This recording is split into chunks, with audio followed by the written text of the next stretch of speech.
So we've got some tips coming up. We're going to look at what the data is telling us, and this is, I feel like we've gone over Elvises and over Elvises and over Elvises so much, but this is hopefully our final video until they make a decision of whether they are actually carrying on producing caravans or not. And one reason that I think that they won't produce caravans anymore is because of the data that I'm going to reveal to you. So if you've not watched our videos before, and this is the first time that you've watched it, every sort of week we will try and give you tips and hints and things to look out for and things to help you with your caravan, make sure that it's ready for the season, fix little things. So all of the time you will have little niggles come up with your caravan, and that is just part of caravaning, whether it's motorhoming, caravaning, camping. It's always going to be the same. You're no always matter how going much to get, you spend, it's always the same. And it doesn't matter what manufacturer it is, you're always going to get little things that come up, and obviously if you can fix the little bits as they come up, then fantastic. So that's sort of what our videos will aim to do mostly. We'll also go on tours. So this is the Swift Challenger 570. It's 13,995. It is 1,477 kilos maximum, so that's your maximum towable limit on this one. So really you need a car with a maximum brake trailer weight of at least 1,500 kilos to be able to tow something like this. So what your car can actually tow. So obviously if you've got an electric car and you're looking to tow, your V5 or the manufacturer should give you information of what you're able to tow. So whether it's a smaller little van like this one, so this is a little lightweight one. We've not looked in this one yet. We've overlooked this one. So again, similar to the one that we just looked in, but a more lightweight version. So this is 2016, 1,300 kilos. So a very, very lightweight. It's only 6.48 metres from very front to very, very back. Nice little layout. Those super little vans, these little pursuits, aren't they? Little lightweight van. So again, if you've got electric and you're feeling very, very smug at the moment with all what's going on, sun shining, perfect van for you. So we are getting to that point where the sun is now starting to come out. You're thinking about Easter maybe. We're looking to go away. And if you have watched our videos, you'll sort of pretty much already be ready to get your caravan to the point where you can just hitch up and off you go. A couple of things that we'll cover in this video are final sort of checks. If you've not already hit the subscribe button, you can then go back through our other videos and find all this information that I'm talking about. Normally on a Sunday we will go through and sort of try and give you tips, make sure you've not got spiders in your ring, you're not going to go away and have issues with your gas, etc. So have a look through our other videos. Last week we covered our water system. So it's warmer now, so the chances of having a really bad frost gives us a chance to run our water system through. And something that we're going to have to make sure that we check on every single journey, so whether we've been caravanning for years, whether we've only just had our first caravan, something that we want to double check is our wheel nuts. So before that we travel, what we should be doing is double checking our wheel nuts are tight. Unfortunately, if somebody's messed about with them, something's happened, if the wheel's been off for a repair or something like that, it's not been torqued up properly. So we always want to make sure before we travel, torque our wheel nuts up. So a torque wrench is ideal.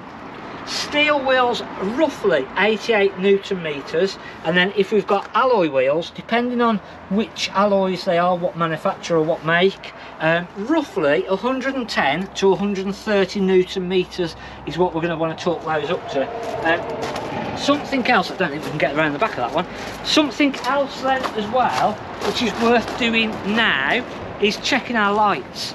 So just literally get our car up to the caravan, plug into the car and just run all of our lights through. We don't want to sort of be getting ready to go away on our holiday, all of a sudden we've got no brake lights, we've got no indicators. If we can make sure that they're all working now, it just stops any issues just just as we're supposed to be going on our holiday. Saying that, we took our lorry for MOT ourselves, didn't we?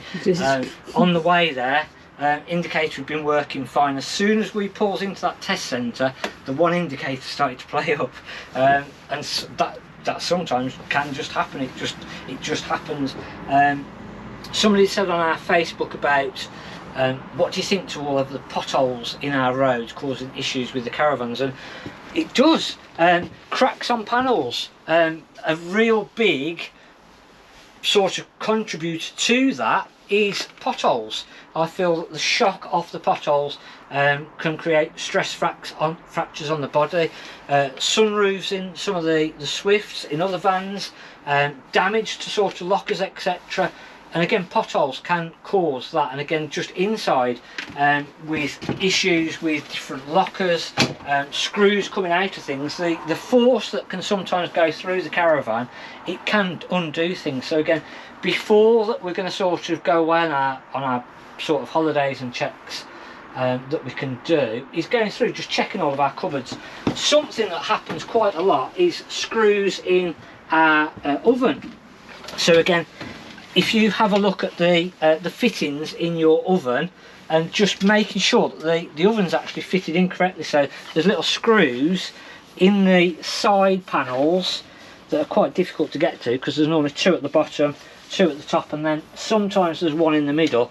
They, again, if we've gone over a pothole and it's literally shook straight through there, those screws can start to come undone. So again, just making sure everything's fitted in securely, that can just stop any issues, because again, obviously if that comes loose and starts to move, it could cause a gas leak on the gas fittings. You've made it look like the mattress doesn't fit the bed now you've done that. Yeah. So that's it. Just little checks going through, just checking all of our hinges, all the screws in our hinges, our pull down on the beds, our little lockers, etc. Making sure the bed pulls out, so if we're going to be using this bed when we go away on a holiday, just making sure that it's all sort of working freely, coming out as it should do, it's not getting stuck or anything like that. So all these little checks we can be doing before we get away, and it's ideal just to run through, checking all of our lights are working, run our gas system, as I said a couple of weeks ago, just make sure that's all working, plug our electric in, just make sure that our charger unit's working. If our charger unit isn't working, it's not going to keep our leisure battery charged up, and that's going to create us an issue. So just little checks like that, and again, as I say, we will cover more over the coming week. So if you've not already, hit the subscribe button. So the data, why we've done a couple of Elvis videos, I don't know whether you've noticed, and sort of mentioned, only a couple of times we mentioned Elvis, a couple of times, a little bit. But they're supposed to be making an announcement as to whether they're going to continue producing Elvis caravans, and we don't think that they will. And the reason that we don't think that they will, if you look at Swift, so Sprite, Swift, Bessicar, Sterling, it was all under the Swift group, and roughly, this is only roughly and it can change slightly, throughout the UK, Swift have got around about 50-60 brand new dealers that sell Swift, Sprite, Bessicar products throughout the UK. You look at Bailey, similar sort of numbers. So again, on the Bailey dealer network that are just selling new Baileys, around about 50 odd again. Even Coachman, and I was quite surprised by Coachman. I thought Coachman would probably have not a huge amount of dealers, but they've still got about 30 to 40 brand new dealers, yes, throughout the UK. So it's not a huge, on percentage wise, not really that different from Swift and Bailey. Now, where it changes quite dramatically with Elvis, this is a nice used Elvis that we've got in, lovely. If you didn't see the Friday's video, we had a quick look in this one and went through it a little bit more detail. Elvis currently have only got about, well, under 10 brand new supplying dealers for the caravans. So it's not many, is it? Bailey about 50, Swift about 50, Coachman about 40, Elvis 7. it's not sustainable, is it? That's not sustainable. You cannot sell as many caravans as you need to as a manufacturer, as even Coachmen, and Coachmen don't produce that many caravans. You can't, it's not sustainable, is it? You cannot do it.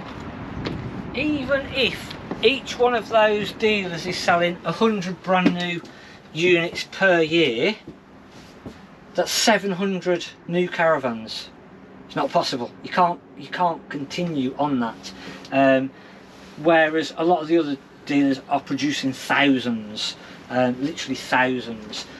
So it's not sustainable, and that is the reason that I think that Eldis will say, actually, you know what, until we've got a dealer network for the caravans, it's completely pointless. We cannot sustain building new Eldises for the amount that we're producing. It's costing us more to produce them than what we can earn from selling them. The figures don't stack up.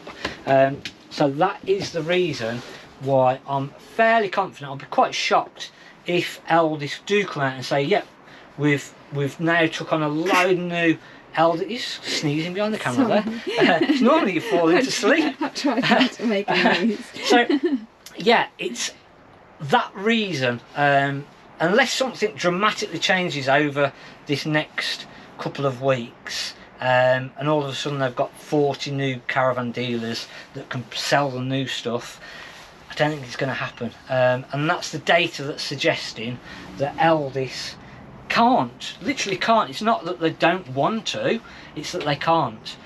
They cannot produce enough through those 7 dealers to cover the costs even, so it just doesn't make sense.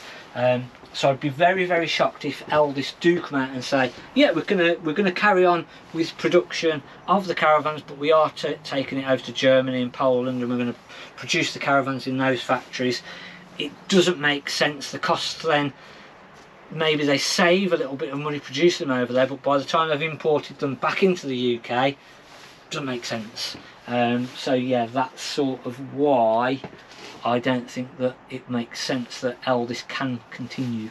Might be completely wrong. Wouldn't be the first time, would it? No. But that's sort of what the data suggests, which is a shame, because from what we've sort of heard and from what people have sort of said that have had a lot of the newer ones, that they've actually been really good, and they had started to make sure that the vans that were coming out of the factory were better. The warranty seemed to be better. But yeah, it's just not sustainable. So whether or not that changes in the future, we will see. Whether that is the actual announcement that comes out, we will see. And obviously we will do another video to let you know if that is the case. So hopefully you've enjoyed this. If you haven't already, as I say, subscribed, hit the subscribe button. We're going to be getting back more to sort of making sure all of the caravan is correct, ready for us to go away over the next couple of weeks with tips and hints and all that. So yeah, make sure you've subscribed, hit the like button, hit the subscribe button. Check out our Facebook, Instagram and TikTok as well. See what Isabel's doing over on those. And we'll see you next week. Thanks for watching on Mark at the Caravan Place.